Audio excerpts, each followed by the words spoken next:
ഇമാം ഗസാലി റളിയല്ലാഹു അൻഹു പഠിപ്പിക്കുകയാണ്, മനുഷ്യർ മുഴുവനും എല്ലാവരും ചർച്ച ചെയ്യും മഹ്ശറയിൽ നിന്ന് ഇനി നമ്മൾ എന്ത് ചെയ്യും, എത്രയോ കാലമായി നമ്മൾ ഇവിടെ നിൽക്കുന്നു, ഇവിടുന്ന് രക്ഷപ്പെടാൻ എന്താണ് മാർഗം? അപ്പൊ ജനങ്ങളെല്ലാവരും കൂടി തീരുമാനം എടുക്കുക. നമ്മുടെ ആദ്യ പിതാവുണ്ടല്ലോ അബുൽ ബഷർ ആദം അലൈഹി സ്വലാത്തു വസ്സലാം, ഇത് നമ്മളൊക്കെ മദ്രസയിൽ നിന്ന് പഠിച്ചൊരു വിഷയമാണ്, ആദം നബിയുടെ അടുത്തേക്ക് പോകുമെന്നുള്ളത്.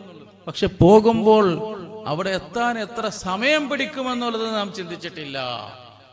ഗസാലി ഇമാം പറയുകയാണ്, പഠിപ്പിക്കുകയാണ്, അബുൽ ബസർ ആദം അലൈഹി സ്വലാത്തു വസ്സലാമിന്റെ അരികിലേക്ക്, നമ്മുടെ പിതാവിന്റെ അരികിലേക്ക് നാം എത്തണമെങ്കിൽ 1000 വർഷം പിടിക്കുമെന്നാണ് പറയുന്നത്. ഇത് ഞാൻ പറയുന്നതല്ല, 1000 വർഷം. ഇവിടെ ആകെ 60-70 കൊല്ലമുള്ളൂ. 1000 കൊല്ലം പിടിക്കും ആദം നബിന്റെ അടുത്തെത്താൻ. അങ്ങനെ ആദം നബി അലൈഹി സ്വലാത്തു വസ്സലാമിന്റെ അരികിൽ എത്തുമ്പോ അവിടുന്ന് പറയുന്ന മറുപടി ഒക്കെ നമുക്ക് അറിയുന്ന കാര്യമാണ്. നിങ്ങൾ പൊയ്ക്കോളൂ, നഫ്സി നഫ്സിയാണ്, എന്റെ കാര്യം തന്നെ ബേജാറിലാണ് ഞാൻ, അതുകൊണ്ട് നിങ്ങൾ പൊയ്ക്കോളൂ. എങ്ങോട്ടാ വിടാന്നറിയോ? ആദം നബി അലൈഹി സ്വലാത്തു വസ്സലാം പറയും, മുർസലീങ്ങളെ കൂട്ടത്തിൽ ഏറ്റവും പ്രായമുള്ള പ്രവാചകനാണ് നൂഹ് അലൈഹി സ്വലാത്തു വസ്സലാം, അതുകൊണ്ട് നിങ്ങൾ നൂഹ് നബിയുടെ അരികിലേക്ക് പോകുവീൻ. അപ്പോ കോടാനക്കോടി ജനങ്ങൾ മുഴുവനും പോവുകയാണ് ഇലാ ഹദ്റത്തി നൂഹ് അലൈഹിസ്സലാം. ഓ പ്രിയപ്പെട്ട മുഅ്മിനീങ്ങളെ, ഇമാം ഗസാലി റളിയല്ലാഹു അൻഹു പറയുകയാണ്, നൂഹ് നബിയുടെ അരികിലേക്ക് മനുഷ്യകുലം എത്തണമെങ്കിൽ 1000 വർഷം വീണ്ടും പിടിക്കുകയാണ്.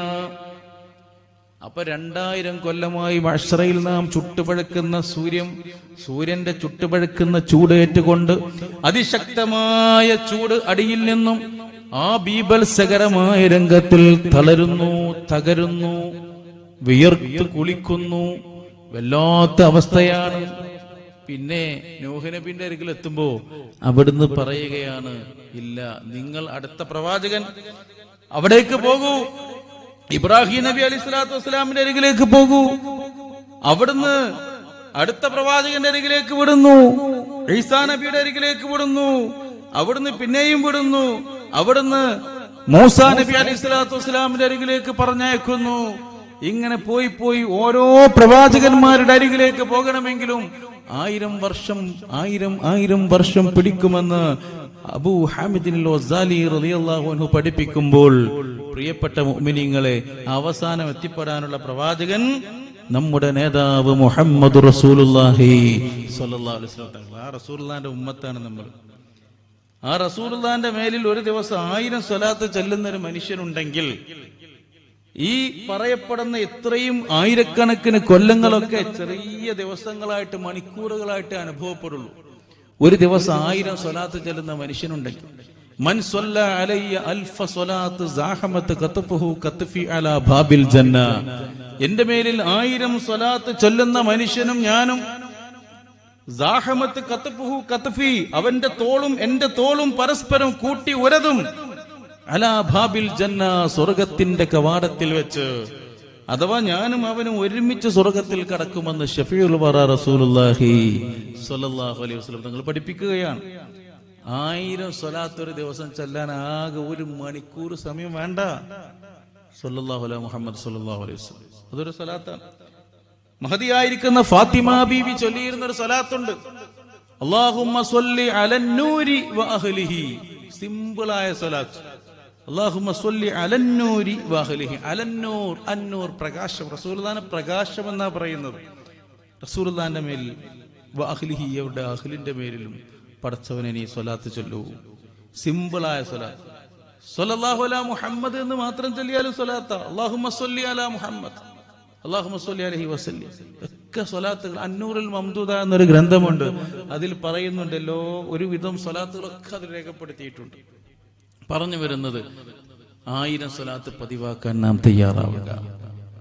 ഇനി ഒരാൾക്ക് 1000 പറ്റുന്ന ആളുകൾ, അത് റസൂലുള്ളാഹിന്റെ കൂടെ സ്വർഗത്തിൽ കടക്കാം. 100 ചൊല്ലാൻ പറ്റുന്നവർക്ക് അങ്ങനെയും ചൊല്ലാം. മൻ സ്വല്ല അലയ്യ മിഅത്ത സ്വലാത്ത്, മൻ സ്വല്ല അലയ്യ മിഅത്ത സ്വലാത്ത്. നേരത്തെ മൻ സ്വല്ല അലയ്യ അൽഫ സ്വലാത്താണ്. 1000 സ്വലാത്ത് എന്റെ മേലിൽ ചൊല്ലിയാൽ സഅഹമത്ത് ഖത്ഫുഹു ഖത്ഫി അലാ ബാബിൽ ജന്ന. ഇത് മൻ സ്വല്ല അലയ്യ മിഅത്ത സ്വലാത്ത്. അത്തർഗീബ് തർഗീബ് എന്ന ഗ്രന്ഥത്തിൽ കാണാം ഈ സംഭവം, ഈ സ്വലാത്ത്. നേരത്തെ പറഞ്ഞത് റൗദുൽ ഫായിഖ് എന്ന ഗ്രന്ഥത്തിന്റെ തുടക്കത്തിൽ കാണാം 1000 സ്വലാത്തിനെ പറ്റി പറഞ്ഞത്. എന്റെ മേലിൽ 100 സ്വലാത്ത് ഒരു മനുഷ്യൻ ചൊല്ലിയാൽ കതബല്ലാഹു ബൈന ഐനൈഹി ബറാഅത്തൻ മിനന്നാർ വബറാഅത്തൻ മിനൻ നിഫാഖ് വഅസ്കനഹുല്ലാഹു യൗമൽ ഖിയാമത്തി മഅ ശുഹദാ.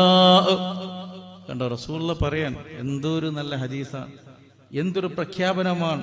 100 സ്വലാത്ത് പതിവാക്കുന്ന ആളുടെ 2 കണ്ണുകളുടെ ഇടയിലും കതബല്ലാഹു ബൈന ഐനൈഹി ബറാഅത്തൻ മിനന്നാർ, ഇവൻ നരകമോചിതനാണ് എന്ന് അള്ളാഹു എഴുതി വെക്കും. അതുപോലെ തന്നെ നിഫാഖിൽ നിന്ന് മോചിതനാണ് എന്ന് അള്ളാഹു എഴുതി വെക്കും. കഴിഞ്ഞില്ല, വസ്കനഹുല്ലാഹു യൗമൽ ഖിയാമത്തി മഅ ശുഹദാ, ശുഹദാക്കളോട് കൂടെ അവനെ നിർത്തുകയും ചെയ്യും. അവിടെയാണ് നമ്മളിങ്ങനെ നടക്കാൻ, ആയിരക്കണക്കിന് വർഷങ്ങൾ നടക്കാൻ ഓരോ പ്രവാചകന്മാരുടെ അരികിലേക്കും. അപ്പൊ ശുഹദാക്കൾ ഉണ്ടാകും. നമ്മുടെ മുട്ടിച്ചിറ ശുഹദാക്കൾ, ഓമാനൂർ ശുഹദാക്കൾ, മലപ്പുറം ശുഹദാക്കൾ തുടങ്ങി അസ്ഹാബുൽ ബദരീങ്ങൾ, ഉഹദീങ്ങൾ, ഖന്ദഖീങ്ങൾ തുടങ്ങി എല്ലാ ശുഹദാക്കന്മാരും അവിടെ അർശിന്റെ തണലിൽ ഇങ്ങനെ വിശ്രമിക്കാൻ. ആ ശുഹദാക്കളെ കൂട്ടത്തിലാണ് ചാൻസ് ആർക്ക്? അള്ളാന്റെ റസൂൽ സ്വല്ലല്ലാഹു അലൈഹി വസല്ലം തങ്ങളുടെ മേലിൽ എല്ലാ ദിവസവും 1000-ഉം അതുപോലെ 100-ഉം സ്വലാത്ത് അധികരിപ്പിക്കുന്ന ആളുകൾക്കുള്ള ശ്രേഷ്ഠത മഹാന്മാർ എഴുതി വെച്ചത്. ഇതൊക്കെ അള്ളാന്റെ റസൂൽ സ്വല്ലല്ലാഹു അലൈഹി വസല്ലം തങ്ങൾ തന്നെ പറഞ്ഞ ഹദീസാണ്.